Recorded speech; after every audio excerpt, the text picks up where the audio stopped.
house was drowning in silence. Only the ticking of the clock echoed through the dimly lit living room. Isha sat curled up on the couch, her eyes fixed on her phone's glowing screen. That morning, her family had left for another city to attend a wedding. Her mother had insisted that she come along, but Isha made an excuse. She had a university project to finish. Are you sure you will be okay alone? Mom, I am not a kid anymore. I will just sleep. And by the time I wake up, you guys will be back. But now in the empty house, her mother's words echoed in her mind.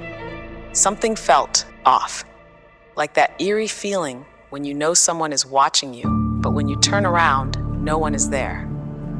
The clock struck 2:58 a.m., and then a faint tapping at the door. Isha, who would visit at this hour? Slowly she got up, walking cautiously to the door. She peeked through the peephole. A tall, thin man stood outside. His face was unnervingly blank, as if his skin were a mask stretched over a lifeless skull. But his eyes, dark, unblinking, fixed on the door. "Miss, I think you dropped this." His voice was a whisper, slow and dragging. He lifted his hand, revealing a key between his long, bony fingers. Aisha's breath caught in her throat. She had never seen this key before. Her instincts screamed at her, "Do not take it." She stepped back, quickly turning the lock. Her heart pounded against her ribs.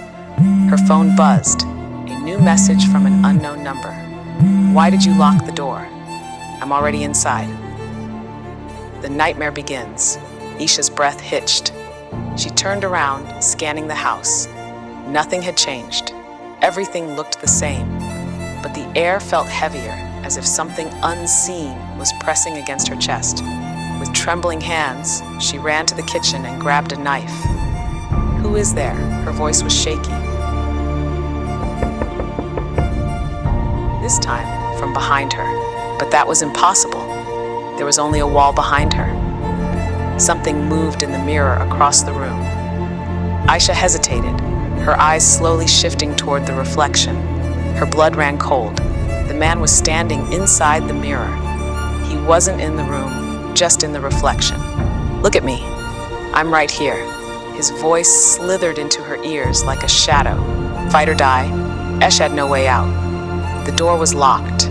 The only thing she had was the small necklace her mother had given her, a charm her mother always said would protect her. Then something clicked in her mind.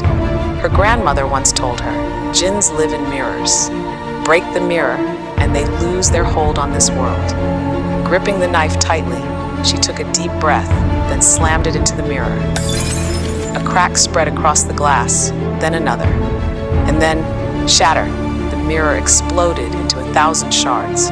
A deafening, inhuman shriek erupted from the walls, filled with rage and agony. The house trembled. The lights flickered wildly. And then, silent, everything was still. The man was gone. Isha collapsed to the floor, her breath coming in ragged gasps. Her hands were shaking as she reached for her phone and dialed her mother's number. "Mom, please come home soon."